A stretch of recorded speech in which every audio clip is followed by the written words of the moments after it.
Alright guys, the summer transfer window has now officially closed, but that doesn't mean there aren't any rumours currently going around the Championship. There are still an abundance of free agents who are available, and a number of foreign markets are also still open right now. A few Championship players could still be heading to Saudi Arabia between now and the end of their window, for example. Along with touching on some rumours, we've also got an abundance of done deals to round up. All of the deadline day deals will be discussed on today's video. Do drop your thoughts on all of these in the comments down below, and generally speaking, how are you feeling now coming out of this transfer window about your Championship club? Are you encouraged by the business that you've done, or do you think you've left yourselves short? As always, do go on and drop a like if you do go on to enjoy, but without any further ado, let's touch on the done deals. We saw Burnley completing the loan signing of Jeremy Sarmiento coming over from Brighton. This one had been rumoured for quite a while, but did get over the line before deadline day, obviously. Really showed some glimpses of talent during his loan spell with Ipswich Town in the second half of last season. He made his debut for Burnley over the weekend against Blackburn. Oluwaseun Adewoodi also completed the move to Burnley, and the Austrian midfielder was immediately loaned out to Dundee until January. A big departure we've seen from Millwall was Zian Flemming joining Burnley on a season-long loan, with the Clarets then having the obligation to buy him at the end of the season. It's thought that that deal is worth in the region of around about £7 million. Flemming's a really interesting player. He was absolutely brilliant in that debut season he had for Millwall,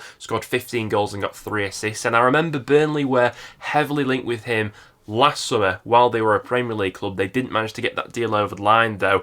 Last season, his form was a little bit more spotty, I thought, for Millwall, and he clearly was angling for this move towards the end of the window. So Burnley have got their man in the end. I'm excited to see how he gets on at Turf Moor. We also saw Josh Laurent heading to Turf Moor as well. This was a rumour that we discussed on previous videos, but the Clarets did manage to sign up that deal. And the departure we did see from Burnley was Vitinho joining Botafogo in Brazil. Obviously, there was quite a high number of departures from Burnley towards the end of the window. A shame to see Vitinho leaving. I always thought he was a very tidy player for Burnley, but he's got his move back to Brazil. Stoke City midfielder Lewis Baker had been a target for Blackburn Rovers all summer. They did manage to get that deal over the line, in the end being a season-long loan. It is worth pointing out that his contract with Stoke does expire at the end of the season, so he will be available as a free agent next summer, where Blackburn could sign him on a free. They did also get a goalkeeper over the line in the end, signing Hungarian goalkeeper Balázs Toth on an undisclosed fee. Brighton youngster Cozier Dubry signed for Rovers on a season-long loan as well. The creative midfielder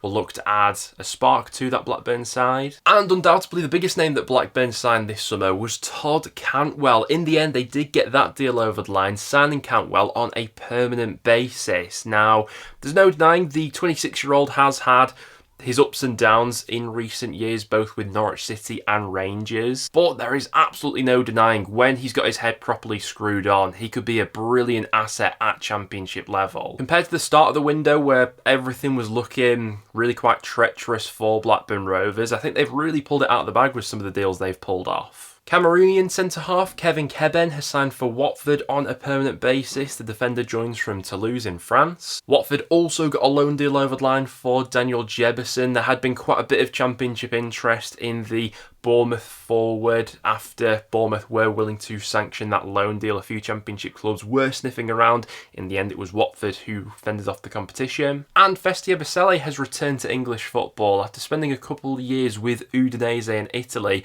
he's joined Watford on a season-long loan deal, obviously. Someone who we all know quite a bit about from his time at Derby County previously. I'm excited to see him back in the Championship with Watford. It's no secret that Bristol City were in for a centre-half towards the end of the window. In the end, they did manage to strike a deal for Burnley's Luke McNally, signing him on a permanent basis. He'd obviously spent the last few seasons out on loan with spells at both Coventry and Stoke City. At 24 years old, I think that one could be a decent addition for Bristol City. Leeds United completed a deal for Japanese midfielder Ayo Tanaka, who made his debut for the club over the weekend against Hull City. The 25-year-old has spent the last couple of years playing in Germany for Fortuna Dusseldorf. Definitely brings a goal threat into that Leeds United side and is quite an experienced international player as well. We also saw Swiss fullback Isaac Schmidt complete his move to Leeds United as well. Definitely adds quite a bit of cover to that Leeds back line, being capable of playing it as a right or left back. He's joined in a deal worth around 2.5 million. Hull City got a loan deal over the line for Brighton shot stopper Carl Rushworth. I think that's a really positive addition for the Tigers. Obviously, did really well during his loan spell with Swansea City in the Championship last season. We also saw Hull City completing a deal for Coventry midfielder Casey Palmer, which I think is quite the interesting deal. Palmer, during his time at Coventry, was sort of a bit of a squad player, really, sort of in and out of that starting 11 under Mark Robbins. I do think at Championship level, though, he can be a tidy player when on it. Interested to see how much he'll be utilised at Hull this season. We saw Algerian winger Bachir Balomi completing a move to Hull City as well. He's coming over from Portugal and has signed a 4-year contract with Hull. And we also saw Abu Kamara completing a move to Hull City as well, on a permanent move that could be worth in and around £5 million with add-ons included, obviously. There were quite a lot of high hopes from Norwich fans about the 21-year-old heading into this season after coming off the back of a really good loan spell with Portsmouth in League One last season, where he got 18 goal contributions with 8 goals and 10 assists. However, things somewhat turned sour, it seemed, with Norwich when it became more clear that he was more than likely to move on this summer. Quite a few clubs had registered an interest in the 21-year-old, but in the end it was Hull who managed to win the race to his signature. Speaking of Norwich City, they did sign Sheffield United midfielder Anis bin Slimani on a season-long loan deal, and the Canaries do have the option to make that deal permanent at the end of the season,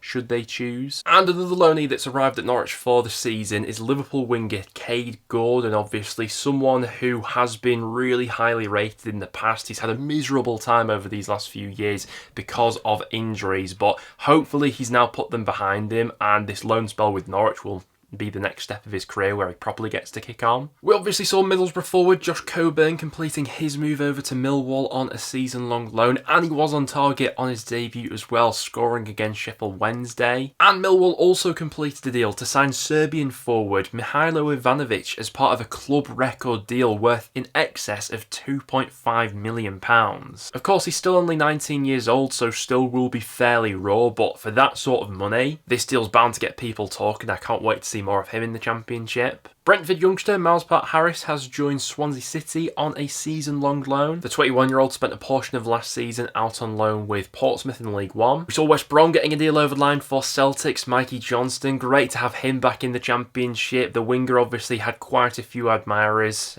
in the Championship, Sheffield United being heavily linked with him at one point of the window, but West Brom have got him back. He's joined the club on a 4-year contract, which I think is a really good piece of business from the Baggies. We've seen Everton's Mason Holgate joining West Brom on a season-long loan. I didn't think Holgate was particularly great during his last loan stint in the Championship out with Southampton. Obviously, that was eventually cut short. But if there's any manager in the Championship who's going to get a player up to playing at his maximum level, it probably is Carlos Corberán, isn't it? Fulham defender Benny Boa has joined Portsmouth on a permanent basis. 21-year-old centre-half had spent the last couple of seasons out on loan. He's now joined Portsmouth on a 3-year contract. The only bit of deadline day business that Preston got done was completing the loan signing of Josh Bowler, who's coming over from Nottingham Forest. Interestingly, Preston do have the option to make this deal permanent at the end of the season if they should choose. Bowler, obviously a player who a lot of Preston fans will already be familiar with from his time at Blackpool previously. His stint at Blackpool was definitely the best of his career. The move to Nottingham Forest absolutely hasn't worked out for him, and then those loan spells to Olympiacos and Cardiff have both been quite hit and miss. But as shown from his time at Blackpool previously, there definitely is a player in there, and with the signing of Bowler and Ockles in particular, it would suggest that North End are going to go for a bit more fluidity in the final third this season compared to previous years. We saw Newcastle's Harrison Ashby sealing a season-long loan move to Queen's Park Rangers, and from QPR we saw Cannon having his contract terminated by mutual consent. We saw Cardiff signing RB Salzburg forward Rocco Simic on a permanent basis, but they've immediately sent him out on loan, so Cardiff fans will have to wait a little bit before they see him in action. We saw Derby being fairly proactive towards the end of the window. They completed a loan signing for Liverpool defender Nat Phillips, someone who we've already seen quite a bit of in the Championship from his loan spells with Cardiff and Bournemouth previously. Ipswich Town's Marcus Harness was another loan deal that Derby managed to get over the line late on. One of the biggest deals of transfer deadline day was Stoke City signing Tom Cannon on a season-long loan from Leicester City. Plenty of Championship clubs had been chasing his signature throughout the summer. At different points of the window, it seemed more than likely that he was going to leave on a permanent basis, but then it was the idea that he'd be loaned out instead. Stoke have done really well to land his signature, I think, fending off several other Championship clubs. Cannon obviously hasn't had the best of sort of 12 months really since making that move to Leicester City. I think his career has really stalled since making that move. He's been quite far down the pecking order with the Foxes, but a season-long loan to Stoke where he'll be their first choice, and I'm sure he'll score a ton of goals for them. We also saw Japanese defensive midfielder Tatsuki Seko joining Stoke City on a permanent basis. The 26-year-old is coming over from the J-League. The big deal that Plymouth got over the line on deadline day was for Rami Al-Hajj, who will hopefully add a bit more creativity into that Argyle side. He signed a 3-year deal for an undisclosed fee at Plymouth. We saw Oxford United striking a loan deal for Leicester City defender Ben Nelson, who's previously had loan spells with the likes of Rochdale and Doncaster Rovers. Ben Doak's loan move to Middlesbrough is one that I have got a keen eye on for this season, someone who's really highly rated in the Liverpool Youth Academy. Only 18 years old, so still quite raw in terms of his senior experience, but that low move to a side like Borough, who do create a lot of chances, play on the front foot, I think could be a nice one for him. We also saw Middlesbrough signing Ipswich defender Judge Edmonson on loan. There was quite a bit of competition for the Ipswich defender. A whole host of Championship clubs had registered an interest in him, but it was Borough who won the race for his signature. Lamine Fan has joined Luton Town, but he won't be playing for Luton until January, as he's set to remain in Sweden for the rest of this calendar year. We saw Sunderland signing Bournemouth's Chris Mham on a season-long loan. I think that one is a nice deal for the Black Cats, obviously adds a lot of experience into that back line. 18-year-old midfielder Milan Alic has joined Sunderland as well. He's coming over from the Serbian league. Ghanaian midfielder Salis Abdul has also joined Sunderland. He's come over on a loan deal from Lens. And there was also Ahmed Abdullahi, who has joined Sunderland as well. He's come over on a permanent basis. But there you have it. Those were the bulk of the deals that went through on transfer deadline day. Do get your thoughts on all of them in the comments down below. Only got a few rumours to discuss today, but we will jump into them before we wrap up the video. Obviously, with the window now shut, we've only got a few rumours to talk over, but we've had one interesting update on Preston North End's Kian Best. Reportedly, North End have knocked back an offer from a club in Saudi Arabia for the young fullback. Now, Best is someone obviously with a lot of potential. Thinking back to last summer, I think there was a part of that window where Newcastle were interested at one point. Obviously a very highly rated player within the North End fan base. He didn't really feature that much in the second half of last season after having a really bright start to the season. He picked up an injury and never really got back into the squad. He's definitely someone who the vast majority of North End fans want to see more of this season. He's just not really been given them chances of yet. But given his contract is set to expire at the end of the season, North End have knocked back a potential offer from Saudi Arabia, and Best is happy to stick around. Hopefully, we'll see a bit more of him being integrated into the side over these next few months. We obviously saw Daniel Johnson having his Stoke City contract terminated by mutual consent. Just wasn't a deal that really worked out, was it? Obviously, Stoke were able to sign him on a free transfer upon his contract with Preston running out, but he was one of the signings made by Alex Neil, and Stoke fans never really saw the best of DJ, if we're being honest, and then under Schumacher wasn't really someone who was fancied. It now seems more than likely that DJ will be going to Turkey. Reportedly, Istanbulspor, who play in the Turkish second division, could be DJ's next destination. Liverpool forward Jayden Downs was linked with a move to Plymouth Argyle in the summer. In the end, that loan move didn't materialise as Downs picked up an injury and is set to be out for the following months. However, it has been reported that a loan move could be on the cards for the young Liverpool forward come the January window. And given Plymouth's previous interest in him, you'd think they'd be near the front of the queue to try and sign him. Like I said though, just a few transfer rumours to touch on. The bulk of this video was always going to be talking through the deadline day deals. But it is worth pointing out there are an abundance of free agents right now, and we will continue to see deals trickling through over these next few days as those free agents will be swept up by a lot of Championship clubs. As always, if you did go on to enjoy, make sure to drop a like. Other than that though guys, thank you very much for watching, and I'll see you all in the next one.